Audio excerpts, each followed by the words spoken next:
My sister said, if you refuse to babysit 5 kids, don't come.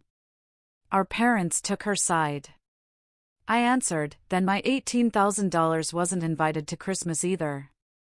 I called off all the travel plans with my sister's family.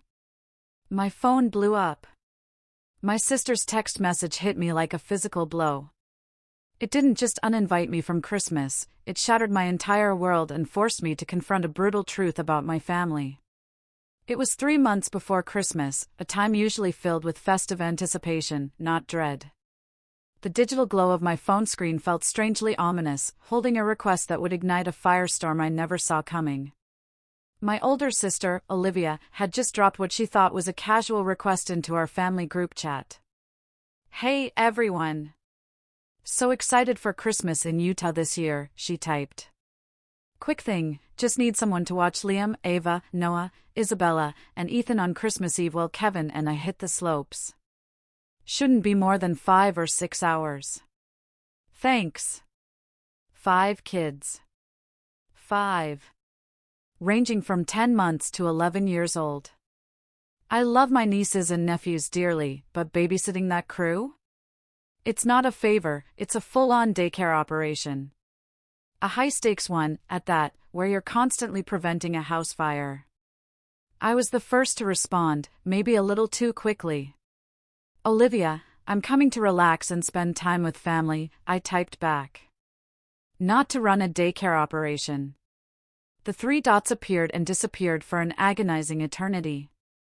Then, her response landed. "Wow. Okay, I guess we know where your priorities are. Family helps family, but whatever." Mom, Martha, jumped in immediately. "Sweetheart, it's just a few hours. Olivia and Kevin never get time alone together." That's when my blood pressure started climbing. Seriously? Olivia and Kevin have regular date nights. They just returned from a weekend getaway in Sonoma Valley 2 weeks prior, based on the 17 Instagram stories I'd been subjected to. Meanwhile, I work 60-hour weeks as a financial consultant and hadn't taken a vacation in 8 months. "Mom, I'm taking precious vacation days to be there." I shot back. "I'd like to actually enjoy Christmas, not spend it wiping noses and breaking up fights." Then Dad, Robert, chimed in.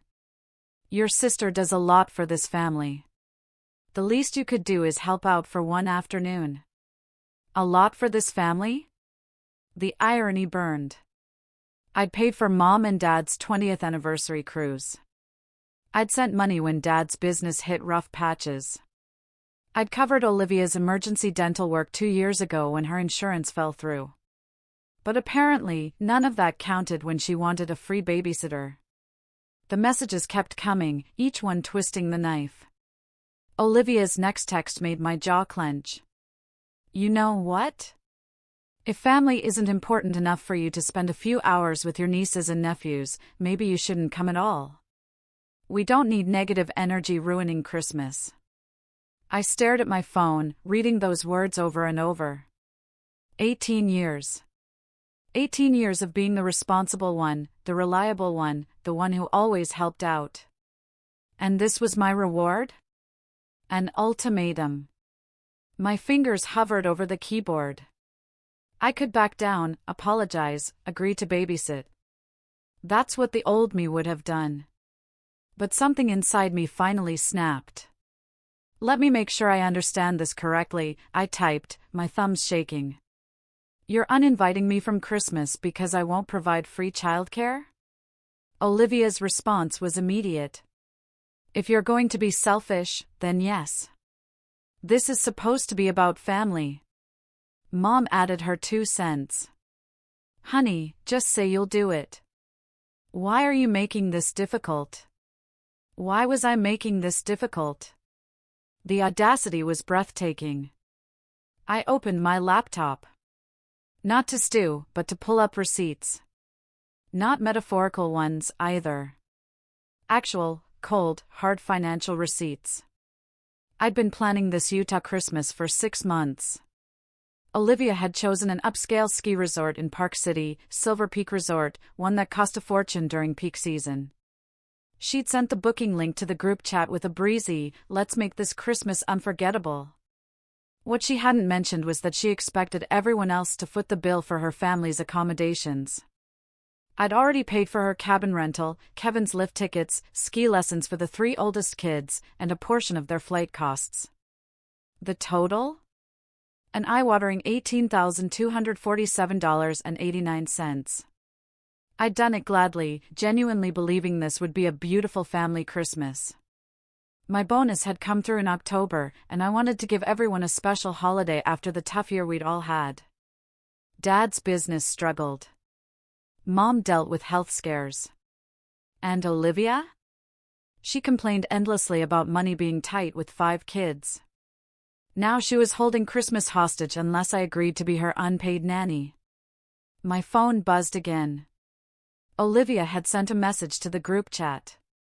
"Since some people can't be bothered to help family, maybe we need to reconsider who's really committed to making this Christmas happen." That did it. I was done. I opened my credit card account, navigating directly to the resort's cancellation policy. 72 hours for a full refund on the cabin. I was within the window. My fingers moved across the keyboard with a singular, fierce purpose. First, I canceled the 3-bedroom cabin I'd rented for Olivia's family at Silver Peak Resort. The confirmation email arrived within minutes. Then, the ski lesson package for Liam, Ava, and Noah. Another confirmation. Kevin's lift ticket package? Cancelled. The partial flight reimbursement I'd promised? I drafted an email explaining that, due to unforeseen circumstances, I wouldn't be able to provide those funds. With each cancellation, a weight lifted from my shoulders. Then, I composed my response to the family group chat. My hands were steady, my resolve ironclad. "Olivia," I typed, "you've made your position clear. If I'm not welcome at Christmas unless I provide free labor, then I have to respect that boundary. However, I should inform everyone that I've cancelled the following arrangements that I previously paid for: the 3-bedroom cabin at Silver Peak Resort in Park City for your family, $8,900. Ski lessons for the kids, $1,850. Kevin's lift ticket package, $425. And I will not be providing the $7,728 I promised toward your travel expenses. I've also cancelled my own accommodations and flights. My $18,000 apparently wasn't invited to Christmas either. I hope you all have a wonderful holiday." I hit send before I could second-guess myself. My phone exploded. Within 30 seconds, Olivia was calling. I declined. She called again. Declined. A text message appeared in all caps. "What did you do?" Mom was next. "Please tell me you're joking. Call me right now." Dad followed. "This is completely unacceptable behavior.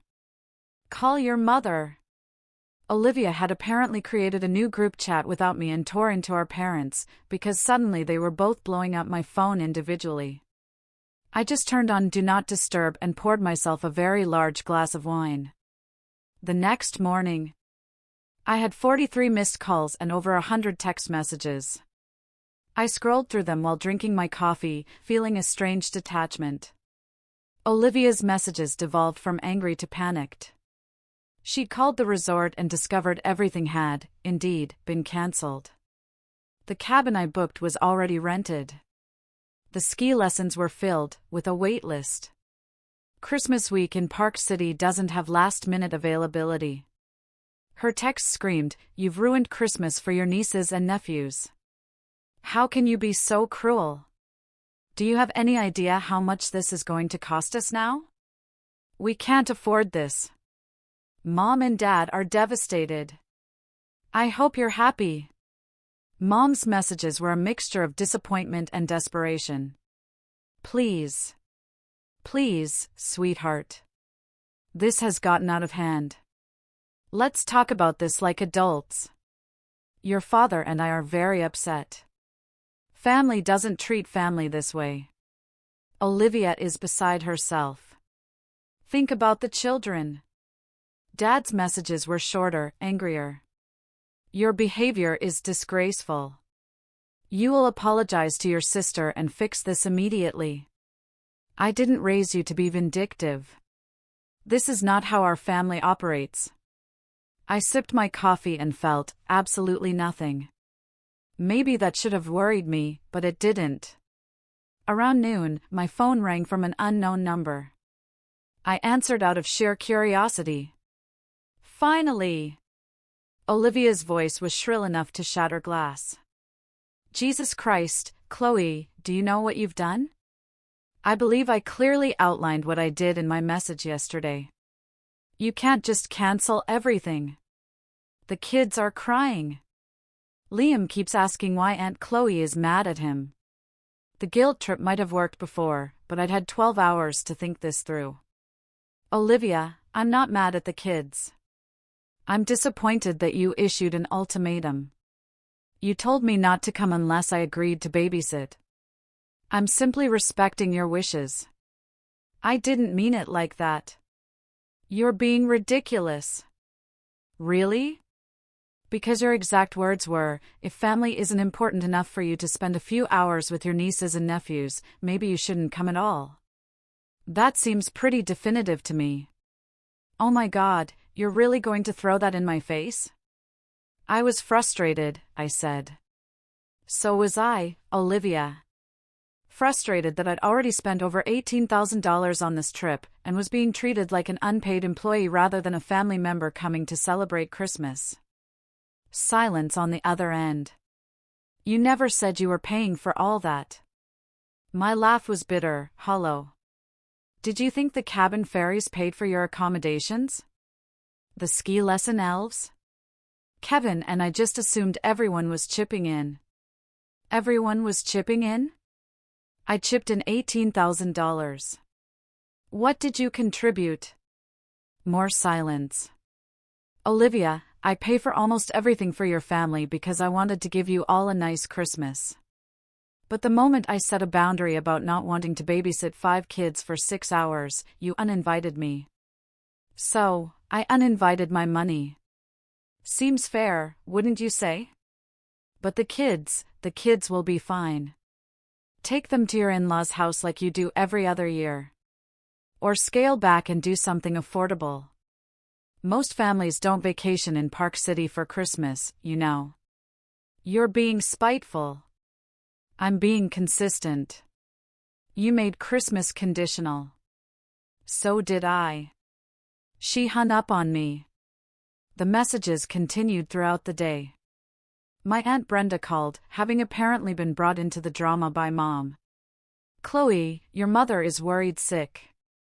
This isn't like you. Aunt Brenda, I said, trying to keep my voice even, respectfully, you don't know the full story. I know that family forgives family. Whatever happened, I'm sure you can work it out. Can I ask you something, Aunt Brenda? If someone gave you an expensive gift and then demanded you repay them with free labor, or else they take the gift back, would you think that was fair? Well, no, but that's essentially what happened here. I gave generously, then set one boundary and was told I wasn't welcome. I'm just following through on the terms Olivia set. Over the next 3 days, the family pressure intensified. Olivia posted a vague Facebook status about family members who use money to manipulate and control others and teaching her children that love isn't transactional. The irony was so thick I could practically spread it on toast. What made it worse was watching the comments roll in from people who had no idea what actually happened. Distant relatives and her mom friends were falling all over themselves to offer support. You're such a strong woman. Don't let toxic people dim your light.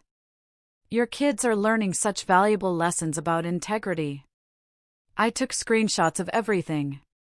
Not to use against her, but because I desperately needed proof that I wasn't losing my mind.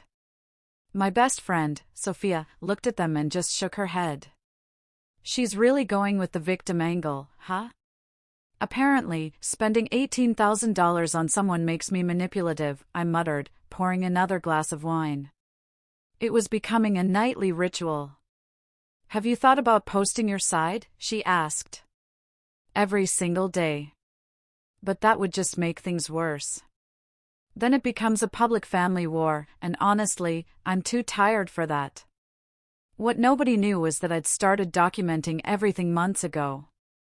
Not intentionally at first, but I kept all the receipts, all the Venmo transactions, all the messages where Olivia had thanked me profusely for being such an amazing sister and saving Christmas.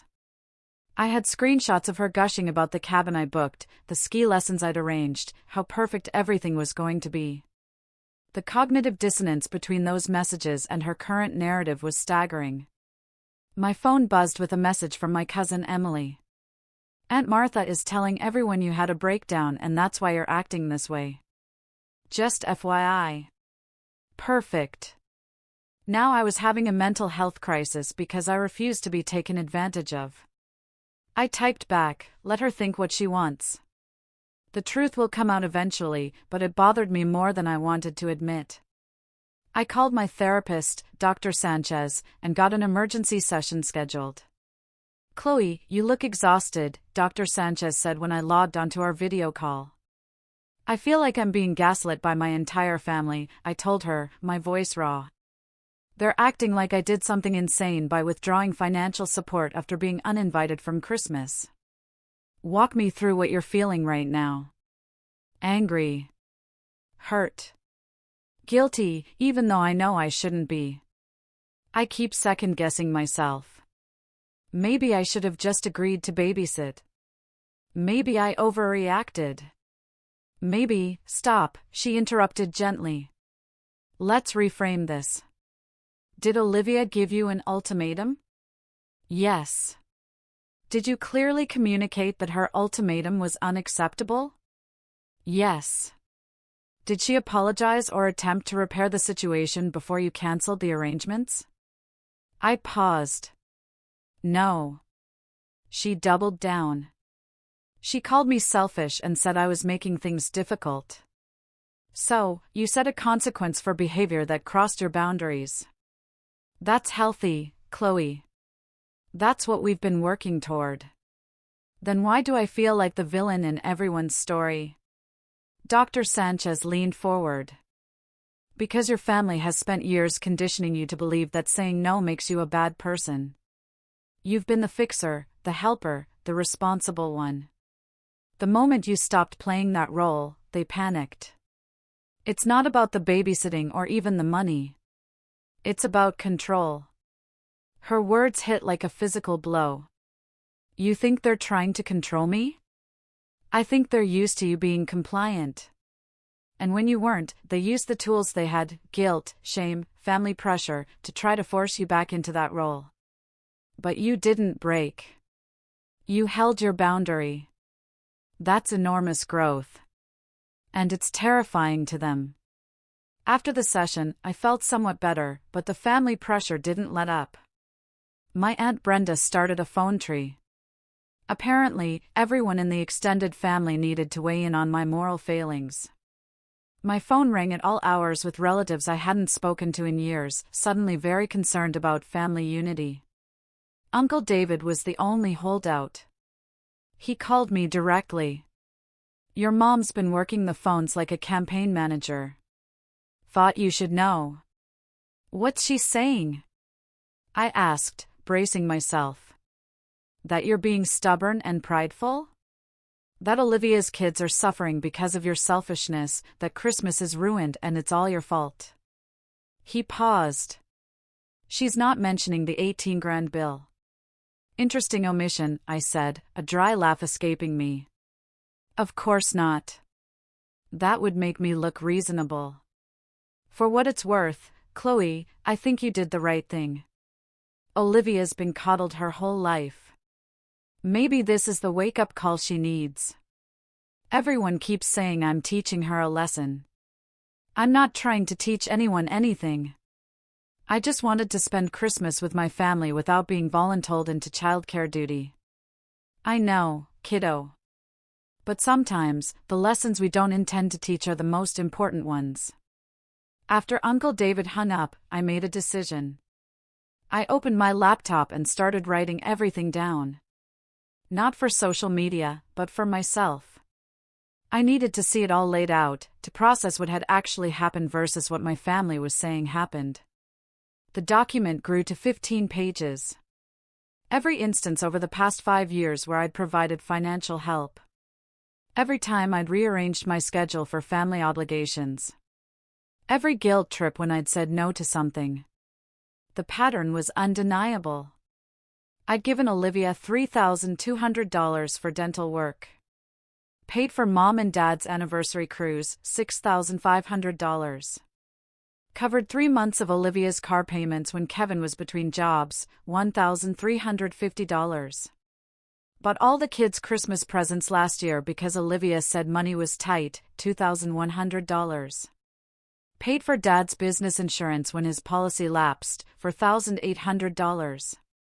The total came to just over $36,000 when including the current Christmas trip.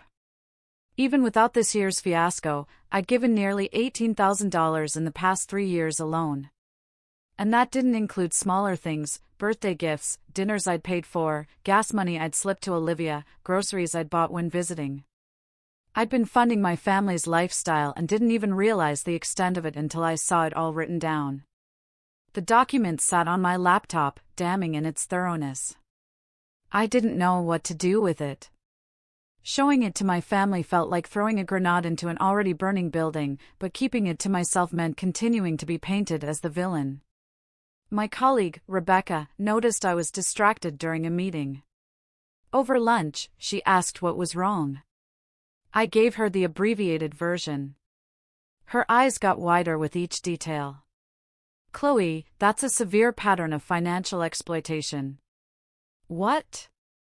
No, they're my family. They're taking advantage of you repeatedly. And when you finally said no, they punished you for it. That's textbook manipulation. She pulled out her phone and showed me an article about family financial dynamics. Read this tonight. I think you'll see some familiar patterns. That evening, I read the article. Then 3 more. Then a whole book about family systems and enmeshment. Every page felt like it was describing my life. The overfunctioner who compensates for everyone else. The family that enables dysfunction by having one member constantly rescue them. The guilt and obligation that keeps the cycle running. I felt sick to my stomach. Had I created this dynamic by always being available, by always saying yes, by never letting anyone face the natural consequences of their choices?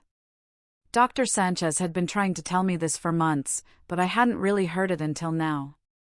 My phone rang. Mom again. I almost didn't answer, but something made me pick up. Chloe, honey, please. Olivia is beside herself. She's talking about not having Christmas at all. The kids are so confused and upset. Mom, has Olivia told you what she said to me? She said you had a disagreement about babysitting. She told me not to come to Christmas unless I agreed to watch 5 kids for 6 hours. That's not a disagreement, Mom. That's an ultimatum. She was stressed. You know how hard it is with 5 children. I do know, which is why I didn't want to spend my vacation providing free childcare.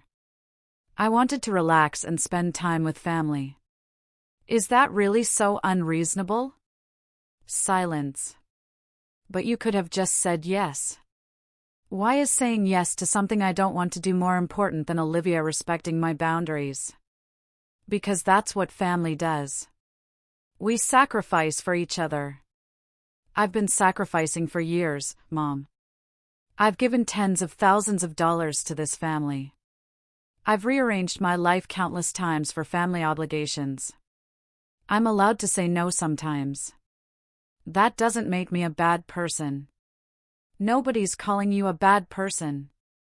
Really? Because Aunt Brenda told me I was selfish and cruel. Dad said I was disgraceful. Olivia posted on Facebook that I'm manipulative. That sounds like calling me a bad person to me. Mom's voice got small. You spent $18,000? Finally. My voice was flat. Yes. I paid for Olivia's cabin, the kids' ski lessons, Kevin's lift tickets, and I was going to help with their flights. I did it because I wanted to give everyone a special Christmas. I didn't know it was that much. Olivia didn't tell you. She said you'd helped with some costs. She didn't say that much. Well, now you know. And after spending that much, being told I wasn't welcome unless I provided free labor felt like a slap in the face. So, I canceled everything I paid for. I don't think that's unreasonable. Mom was quiet for a long time. I need to talk to your father. Okay, Chloe. I'm sorry we didn't ask more questions. We should have. It wasn't a full apology, but it was something. A small, faint glimmer of hope. After we hung up, I felt marginally less insane. Several mutual friends reached out, having seen Olivia's post. Most of them sided with me once they heard the full story.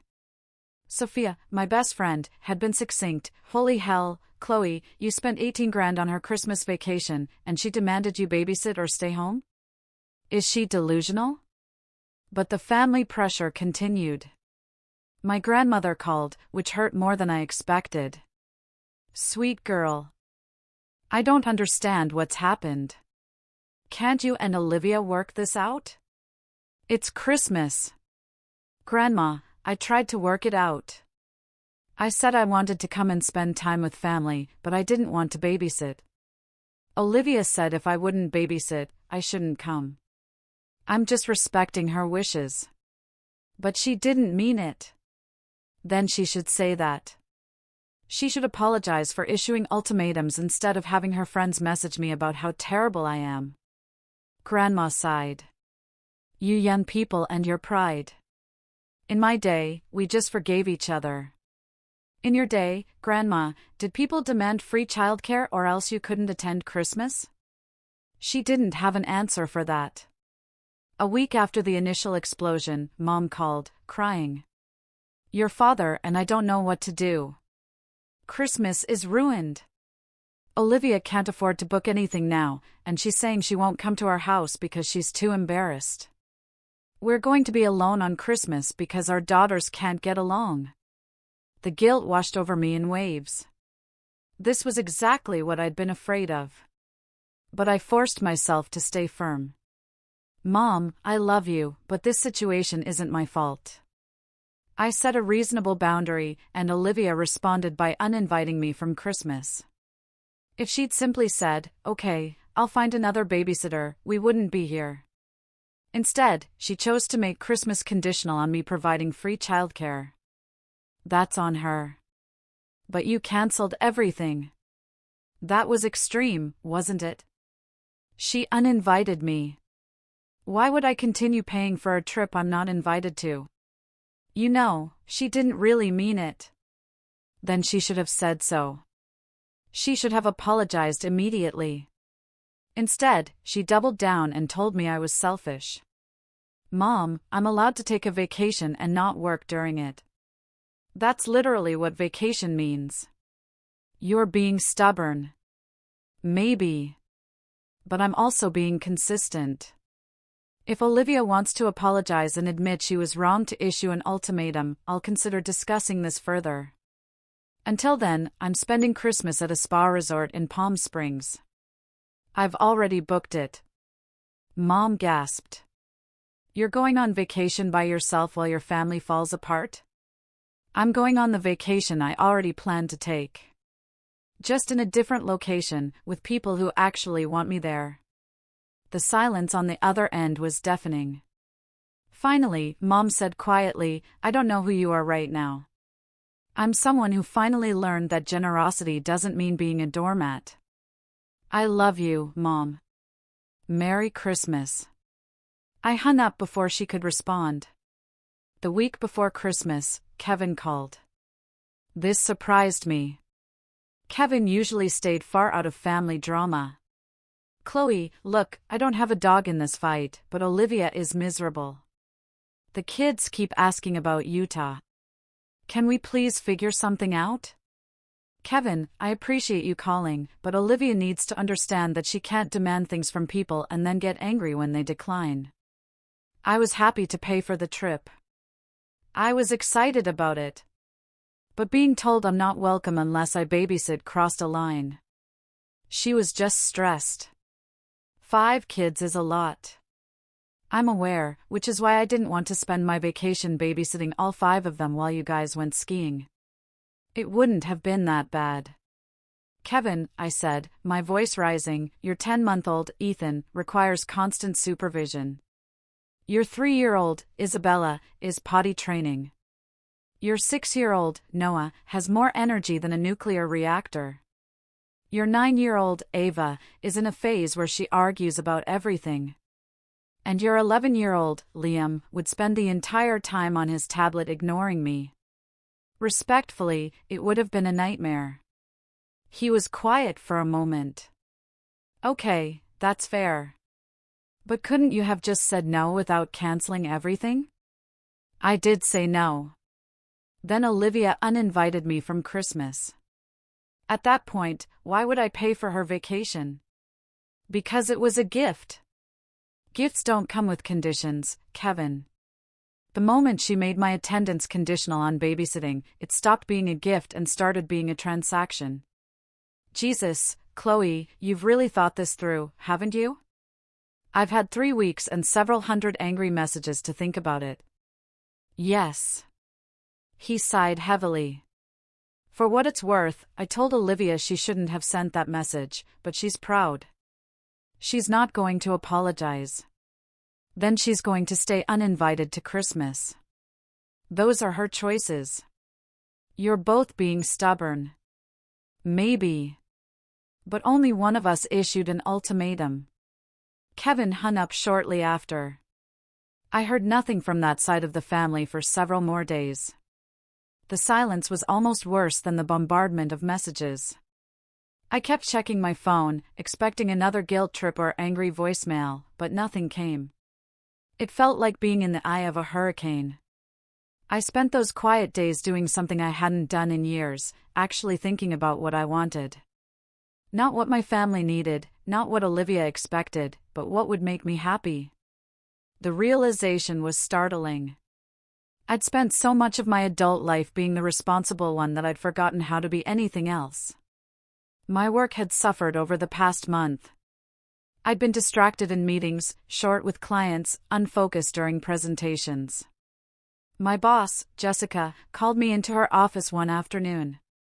Chloe, you're one of my best consultants, but lately you've been off your game. Is everything all right? I considered lying, but I was too exhausted. Family issues. It's been complicated. Do you need some time off? We can redistribute your accounts temporarily. Actually, I'm taking Christmas week off. I think that'll help. Jessica studied me carefully. You know, I've worked here for 20 years. And the people who burn out aren't usually the ones who take too many vacations. They're the ones who never say no to anything. Not to work, not to family, not to anyone. They give until there's nothing left. Her words echoed Dr. Sanchez's. How many people could see what I'd been blind to? I'm working on that, I said quietly. Good. Because you're too valuable to lose to burnout. Take your vacation. Turn off your phone. Let your family figure their own stuff out for once. After leaving her office, I made another decision. I called the resort in Palm Springs and upgraded my room to a suite. I booked extra spa treatments. I made reservations at the fanciest restaurant in town. If I was going to be the villain in my family's story, I might as well enjoy myself. The guilt tried to creep in. All that money I was spending on myself could go to helping Olivia. But then I remembered I'd already given her $18,000. And before that, thousands more. I'd sacrificed countless vacations, postponed my own dreams, lived in a smaller apartment than I could afford because I was always sending money to family. When was it going to be enough? When was I allowed to choose myself? My younger self would have been horrified by these thoughts. I'd been raised to believe that family came first, always. That being selfish was the worst thing you could be. That love meant sacrifice. And sacrifice meant saying yes to everything. But somewhere along the way, that belief system had turned me into an ATM with legs. I thought about all the times I'd said yes when I wanted to say no. The family reunion I'd paid for when I was saving for a down payment on a house. The time I'd cut a work trip short to babysit when Olivia's regular sitter fell through, losing a major client because of it. The countless dinners and holidays where I picked up the check while everyone else conveniently forgot their wallets. The resentment I'd been suppressing for years bubbled up like acid. I'd been so focused on being the good daughter and good sister that I'd let myself become a doormat. And the worst part? I'd done it willingly. I'd trained them to treat me this way. That realization was both liberating and devastating. I called Sophia that night. She answered on the first ring, as always. "Talk to me. You sound weird. I think I've been enabling my family's dysfunction for my entire adult life." "Congratulations," she said, her voice dry. "You've reached the acceptance stage of grief." "What gave it away?" "Sophia, I'm serious. I've spent over $36,000 on them in 3 years. I've rearranged my life constantly to accommodate them. I've made myself smaller so they could be comfortable. And the moment I set one boundary, they attacked me." "I know, babe. I've been watching you do this for years. I've tried to say something, but you always defended them. Why didn't you push harder?" "Because you weren't ready to hear it. You had to get here on your own." I swallowed hard. "Do you think I'm a bad person for canceling the trip?" "No. I think you're finally learning to value yourself. It's about damn time. Everyone else thinks I'm terrible. Everyone else has been benefiting from you being a pushover. Of course, they're mad. You changed the rules of the game. I don't want to be estranged from my family. Then they need to meet you halfway. Real relationships are bidirectional, Chloe. You've been giving for years. Let them give for once. Let them show up for you." After we hung up, I sat in the dark and cried. Not from sadness, but from the sheer exhaustion of carrying everyone else's burdens for so long, and from the raw fear of what came next. Would my family actually change? Or would this permanently fracture our relationships? I didn't have answers. All I knew was that I couldn't go back to the way things were. Even if that meant losing them, I couldn't sacrifice myself anymore. 2 days before I left for Palm Springs, a package arrived at my door. Inside was a child's drawing. Liam, Olivia's oldest, had drawn a picture of our family at Christmas. In the drawing, I was standing apart from everyone else, separated by a large, empty gap. Under the picture, in wobbly handwriting, "Aunt Chloe, please come back. I miss you." I held that paper and sobbed. This was the true cruelty of the situation. The kids were innocent. They didn't understand adult conflicts, or financial exploitation, or boundaries. They just knew their aunt wasn't going to be at Christmas, and they were sad. Part of me wanted to call Olivia immediately and fix everything. But I forced myself to think it through. If I caved now, what would I be teaching Liam? That adults should ignore their boundaries to make others happy? That saying yes out of guilt is love? No. If anything, I was modeling something important, that you can love people and still protect yourself. That relationships require mutual respect. I took a photo of the drawing and texted it to Dr. Sanchez with the message, "This is harder than I thought." She responded within minutes. "Of course it is. Growth always is, but you're doing the right thing. Trust the process." I packed for Palm Springs with a heavy heart, but also with a quiet determination. This Christmas would be different, and maybe, eventually, my family would understand why. Christmas Eve found me at a luxury spa in Palm Springs, getting a hot stone massage while sipping cucumber water. My phone was on Do Not Disturb. I'd sent brief messages to my parents wishing them a Merry Christmas and reiterating that I loved them, but I wasn't engaging with the drama anymore. The massage therapist worked a particularly tight knot out of my shoulder. And I realized I felt lighter than I had in years. No family obligations, no guilt trips, no last-minute requests to pick things up or loan money or provide favors. Just peace. My therapist, Dr. Sanchez, would have been proud. We'd spent the last year working on my boundary-setting issues. You teach people how to treat you, she'd said repeatedly. Every time you say yes when you want to say no, you reinforce that your needs don't matter. She'd been absolutely right. Christmas morning, I tentatively turned my phone back on. Over 300 messages had accumulated since I'd last checked. I almost turned it right back off, but curiosity won. Most were variations of "how could you do this to your family," from various aunts, uncles, and cousins who'd been fed Olivia's version of events. But buried in there were a few surprises. My cousin Emily, I heard what happened. Good for you. Olivia has been entitled for years. Someone needed to call her out. My uncle David, your mom asked me to talk to you, but honestly, I think you're right. Don't let them guilt you into apologizing. And surprisingly, from Kevin, Merry Christmas, Chloe. For what it's worth, I wish you were here. The kids miss you. Olivia does, too, even if she won't say it. That one made my throat tight. The rest of Christmas was peacefully mine. I hiked in the desert, ate an amazing dinner at the resort restaurant, and video called with Sophia, who was spending the holiday with her own dysfunctional family and living vicariously through my rebellion. You're my hero, she slurred, slightly drunk on wine.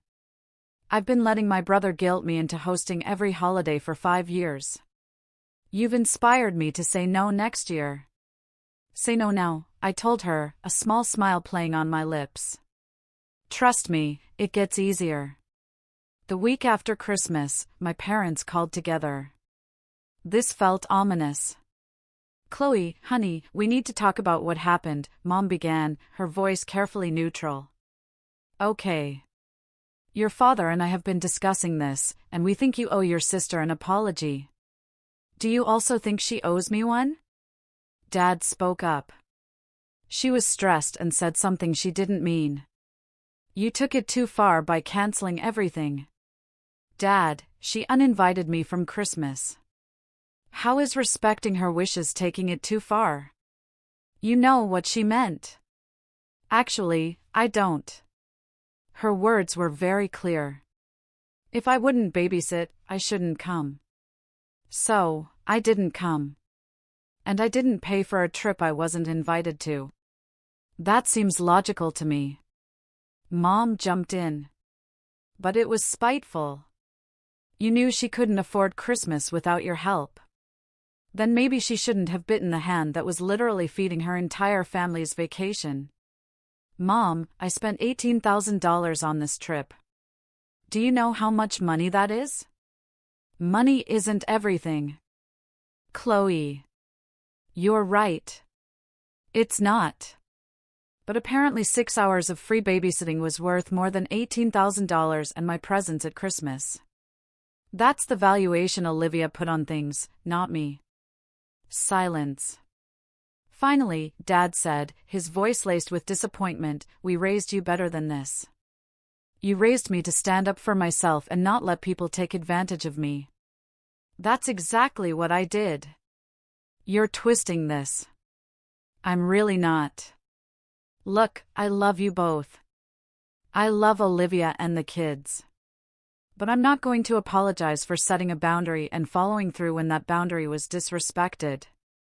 If Olivia wants to have a conversation about this, I'm open to it.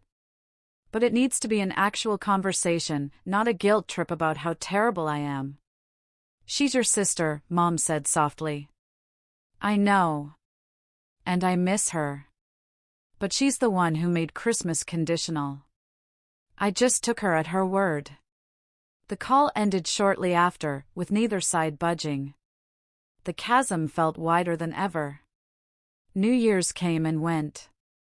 I spent it at a friend's party, surrounded by people who thought my Christmas rebellion was hilarious and justified. It felt good to be around people who didn't make me feel guilty for having boundaries. But late that night, after I got home, my phone buzzed. A text from Olivia, "We need to talk." My heart rate picked up. I typed back, "Okay, when? Can you call me now?" I took a deep breath and dialed her number. She answered on the first ring. "Hey," I managed. "Hey," she replied, her voice small. Silence stretched between us, thick with unspoken words. "I've been thinking a lot about what happened," Olivia finally said. "And I talked to Kevin. And my therapist." "You're seeing a therapist?" I asked, surprised. "Started in November. Postpartum depression after Ethan was born. It never really went away, and I just kept pushing through. It's been rough." My anger softened slightly. "I didn't know. I didn't tell anyone. I was embarrassed." She paused. "My therapist said I've been using the kids as an excuse to avoid dealing with my own stuff, and that I've been taking advantage of you for years." I didn't know what to say. "She's right," Olivia continued, her voice cracking. "You've always been the one to bail me out. The dental work, the anniversary cruise for Mom and Dad, this Christmas trip. You never asked for anything, and I just kept taking. And when you finally set a boundary, I lost my mind." "Olivia, let me finish. Please." Her voice was raw now, filled with unshed tears. "I was so stressed about everything. Money's tight. Kevin's job is uncertain. The kids are overwhelming, and I'm drowning. When you said no to babysitting, it felt like you didn't care. Like you were abandoning me when I needed help." "That's not," I know, I interrupted gently. "I know that's not fair. You were taking a vacation. You were allowed to relax. But in that moment, all I could think was that if you really loved me, you'd help me. And that's not right. That's not how love works." Tears were streaming down my face now, hot and unexpected. "Liv, I do love you.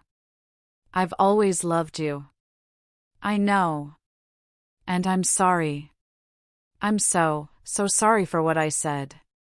You should have been welcome at Christmas no matter what. I should have never made it conditional. I was wrong. Thank you for saying that. I mean it. I was awful to you. And I'm sorry for how Mom and Dad treated you, too. I told them everything. How much you spent. How you'd been helping us for years. All of it. Dad felt terrible. Mom cried for an hour. I didn't mean to cause—" "No, stop," she cut me off, her voice firm despite the shakiness. "You didn't cause this. I did. My actions, my words, my entitlement. This is on me." She took a shaky breath. "I don't expect you to forgive me right away. I know I hurt you. But I want to try to fix this, if you let me." I wiped my eyes. "I miss you. I miss you too, Chloe. The kids ask about you constantly. Liam wrote you a letter apologizing for making you mad. It's heartbreaking. I was never mad at them. I know. I explained that to them, but they're kids. They don't really understand adult drama. Thank God. We talked for 2 more hours. Really talked. About her depression. About my feelings of being taken for granted. About how our family dynamics had always cast me as the responsible one, and her as the one who needed help. It was honest, and painful, and utterly necessary. By the end, we'd agreed to family therapy together. Both of us needed to learn better communication and healthier boundaries. For what it's worth, Olivia said before we hung up, Kevin said you were right about the babysitting thing. 5 kids for 6 hours would have been a disaster. He apologized for not backing you up. I laughed. Kevin's a good guy. He is. He's also terrified of you now. He said you're scarier than he thought when you're pushed. Good. Maybe he'll help you hire an actual babysitter next time. Already done, she said, a genuine laugh escaping her. We found a great service that does ski resort childcare.